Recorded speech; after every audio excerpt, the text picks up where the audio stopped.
friend. Welcome to the Fruitful Fertility Podcast. Do you want to better understand your body so you can get pregnant naturally? Do you find yourself up late at night Googling how to ovulate on your own or natural fertility tips? Do you feel lost on what your next step should be? Hey, I'm Tori, a registered nurse, Christian fertility coach, and your new TTC BFF.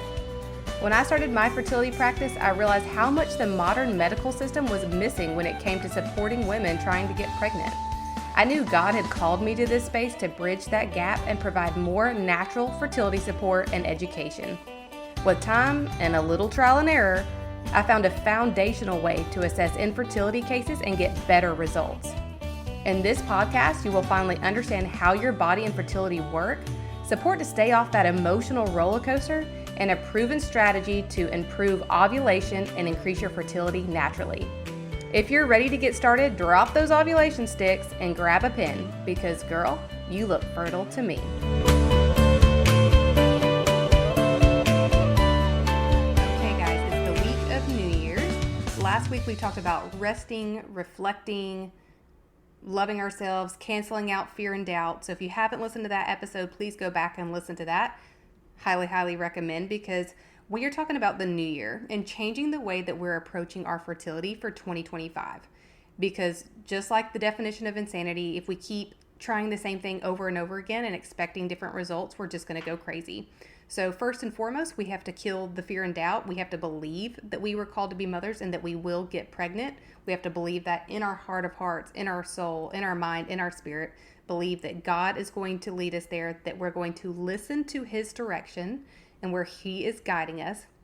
And then we're going to do our part. We're going to cast the net, right? And so I want to talk about making goals and plans to improve your fertility and help you get pregnant in 2025. Now, as a business owner, I tend to, or I'm trying to, I'm learning to be a better business owner. We take things in quarters, right? We call it Q1, Q2, Q3, and Q4. And we might focus on certain things for each quarter that we want to do. And I was thinking about this approach and how I wanted to start doing this in my own life, that for my personal life, what I wanted 2025 to look like for me and what I felt like God was calling to me, more so than what just I wanted, but what I felt like God was calling me to. And one thing that I had felt very loudly from God is taking care of my own health. I've been taking care of kids, taking care of my home, trying to grow my business, taking care of my clients, building this program. And 2024 was a lot of building and a lot of learning and a lot of pushing and a lot of striving. And not that that was necessarily bad, but I just wasn't taking care of myself in the way I needed to, and even in the way that I tell you guys to. So I was sitting here cranking out podcast episodes on regulating your nervous system and all these things and just not doing as good a job as I could. So I thought to myself, okay, I'm going to take this one quarter at a time, 3 months at a time, which is exactly what I tell you guys to do, right? That whatever you're going to try as far as improving your fertility, whatever step you're going to take, that you have to do that for 3 months. I even go into this pretty in depth in episode 61 about how if you will take things 3 months at a time, it'll help you get off that emotional roller coaster. It'll help you see results. It's what my whole Boost Your Fertility Blueprint is built around, sticking to that program for 3 months. So I just thought I'm going to start practicing what I preach, and I'm going to start making my goals for 2025 in 3-month increments. I'm not going to look at the whole year.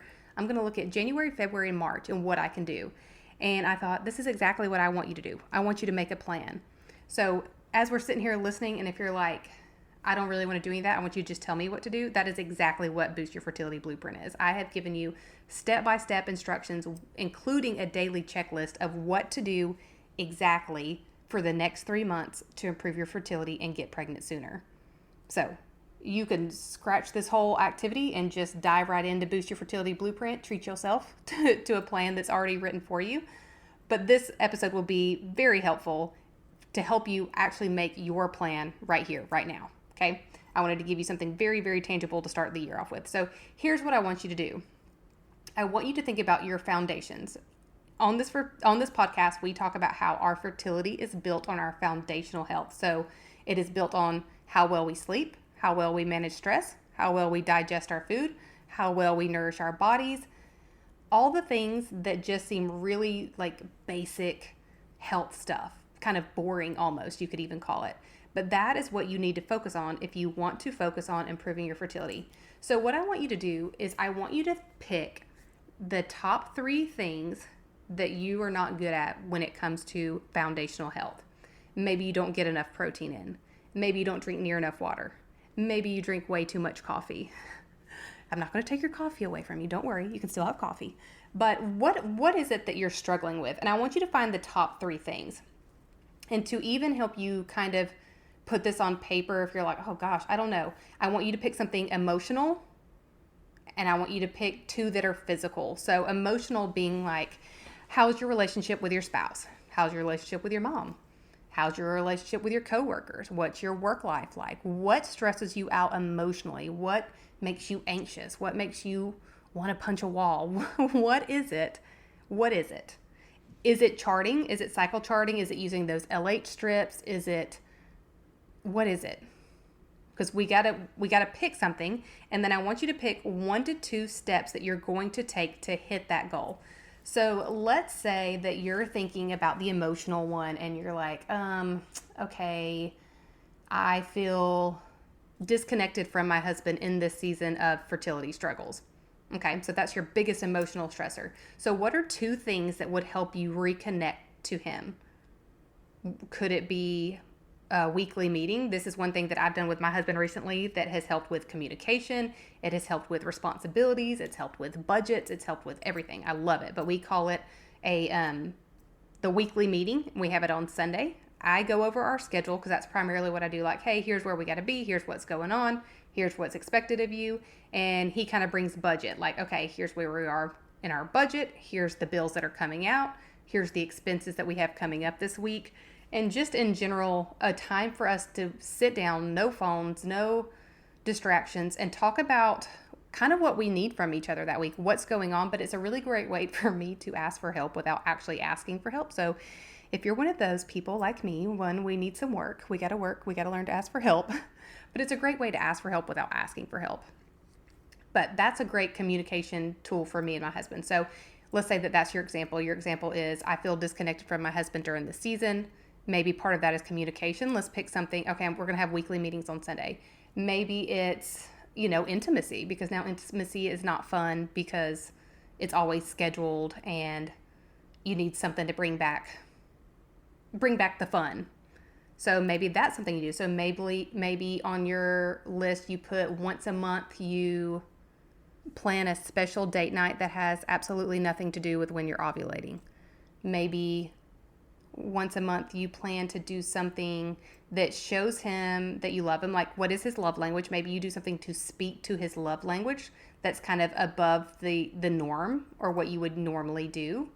This really takes some brainstorming. There's no right or wrong answer, but that's one example. I want you to pick something emotional. So if it's communication with your husband, if it's stress at work, let's do a work example. Let's say that your schedule is really high stress. Your job is really high stress. Can you pick 1 to 2 boundaries that you can talk to your boss about? Can you cash in some vacation days? Like, let's say you have way too much vacation, and so for the next 3 months, you're going to take 1 mental health day a month and use up some of that vacation time. And on that day, you are going to go get a massage or go see the chiropractor or do something that really just helps you.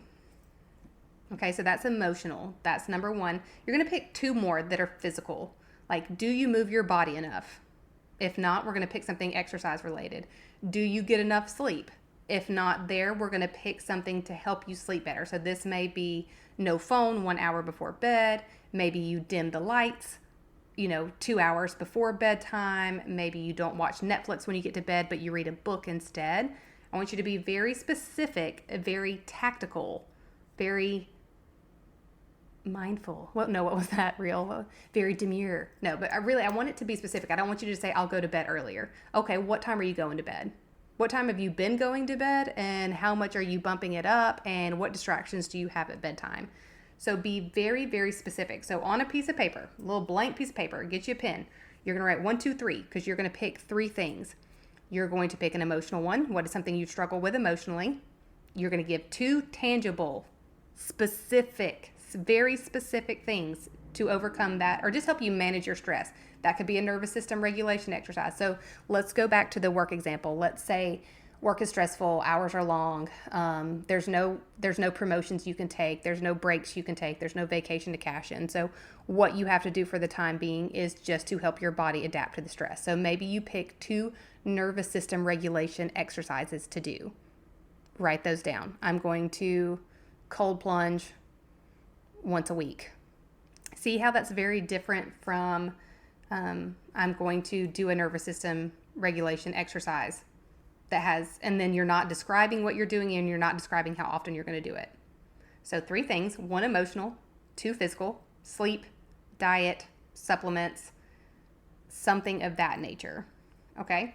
And that is going to be your plan for the next 3 months. You are going to hit those goals, because if you write 3 down and you put 2 for each one, that's 2, 4, 6 things you're working on for the next 3 months, right? 6 things. And that is plenty. That is more than enough to focus on.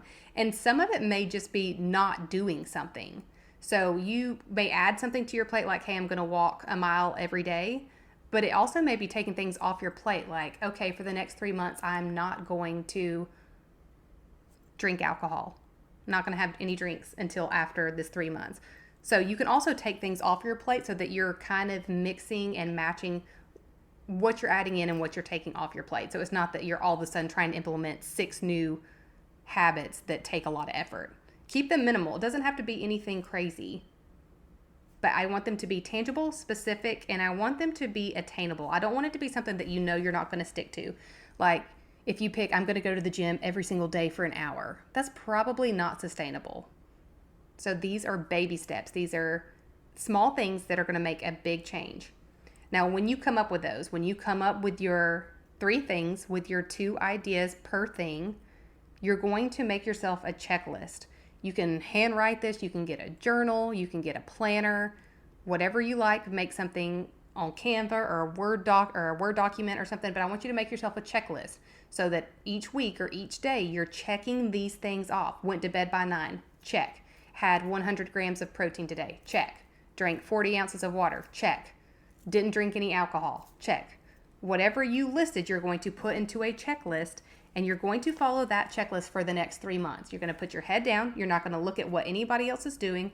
You're going to stick to this plan. And this is a great place for you to sit with the Lord and pray. Like, Lord, what would you have me do? What would you have me focus on? Some things are a little more obvious to us that we just know we need to do. Like, we just know we need to move our bodies more. We haven't exercised in 5 years and we need to get some steps in. That's pretty obvious.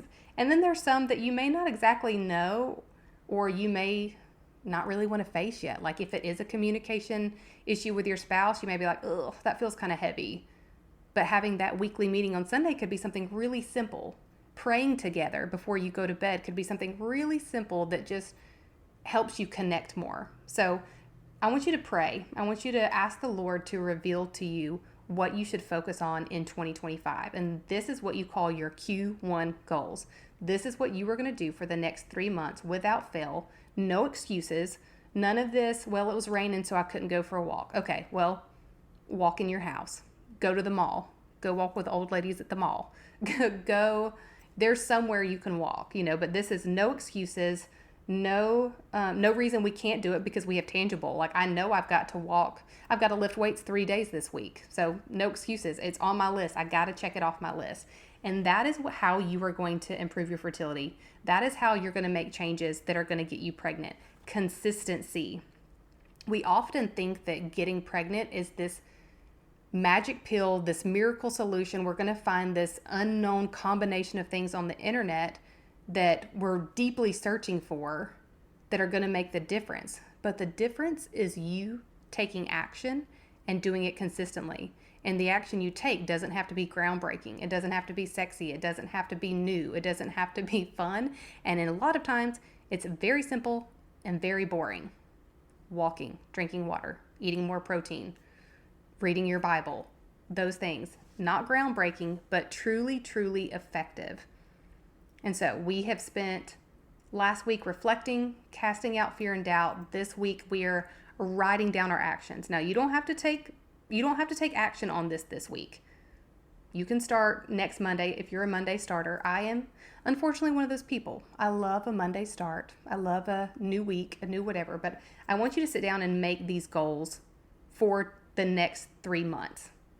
And again, if you're like, I don't want to come up with those because I don't really know what to focus on, join Boost Your Fertility Blueprint. I have literally already done it for you. Everything you could possibly need to do. I help you understand like what to ask at your doctor's office. I give you lab sheets, what labs to ask for. I tell you exactly what to do on your daily checklist at home and keep it as cost effective as possible, because that's another thing I don't want you to do is like wasting a lot of time and money. So I keep it simple, effective, cost effective. So grab that if you want to help. But otherwise, you're going to stick to your plan that you made, that you prayed to God about, and you're going to put it into action. I'm going to share with you really quickly mine, just to give you an example, just to see what a real life example looks like. Okay. So one of mine is to clear my skin and reduce my acne scars. I've mentioned maybe once or twice on this podcast that one of my biggest struggles is my skin. I have had acne my entire life, and that seems very unfair to me since I am 36 years old to still be dealing with acne. And I know that stress and nervous system regulation and gut health plays a huge part in this. So to heal my acne is a lot less about finding the right skincare routine and a lot more of nourishing my system, taking care of myself, resting more. So, and a lot about drainage and my lymphatic system. So on my list of things to do that I wrote down to clear my skin, I wrote digestive enzymes and probiotics. Now, the reason I know I need digestive enzymes is because I did my own hair mineral test, which is what I also do for fertility. I do HTMA. You can learn more about that on my website if you want to learn more about that testing. But I know that I have a slow digestion and I need a little help there. And I know that digestion plays a lot into acne. So I'm going to try some digestive enzymes and a new probiotic for 3 months. I'm also going to do something called dry brushing. This is a way of really activating that lymphatic system, getting that drainage going, making sure that I'm not holding on to toxins, excess hormones, really helping me like with things like having bowel movement so that I am getting rid of all the toxins in my body. So dry brushing to keep my system clean. And then to reduce acne scars, I'm going to try an enzyme peel weekly. After I had my daughter, my acne went absolutely berserk, like just the worst it had ever been, just nuts. And I started getting enzyme peels then, and my skin was beautiful. It was so beautiful. So I'm going to do an at-home peel and do it weekly to reduce my acne scars. So those are my tangible steps. I'm going to take digestive enzymes, I'm going to do dry brushing, and I'm going to do a mask weekly. None of that's really crazy, overly complicated, groundbreaking. It's just simple things that can improve my lymphatic system and my digestion that should help my acne. And I'm going to stick to that for 3 months. At the end of Q1, I'm going to have beautiful skin, and I'll show you. Maybe I'll post a pic on Instagram of my Q1 goals. So I want you to write these down. Come share with us in the free Facebook group if you want to. Shoot me a message on Instagram if you're like, I need some help. I need some ideas. I'm happy to chat with you through that. And again, if you want a list that's already made for you, that is what Boost Your Fertility Blueprint is. So you can get more information about that in the show notes. But I'm excited, you guys. I'm so excited for a new year with you. We're going to do this. We're going to get pregnant. We're having babies. You're going to be a mama. And we're making goals to get us there. So make your list, and I will see you next week. Thanks for hanging out with me today. If this episode touched your heart or taught you something, I'd be honored if you share it with a friend who could use the information too. And if you want to be the real MVP, then would you also take 30 seconds to tap those 5 stars at the bottom and leave a written review telling me what you're loving? It lights me up to know this podcast is really helping you. Don't forget, you're super cute and super fertile, so meet me back here next week and let's keep chatting and learning together.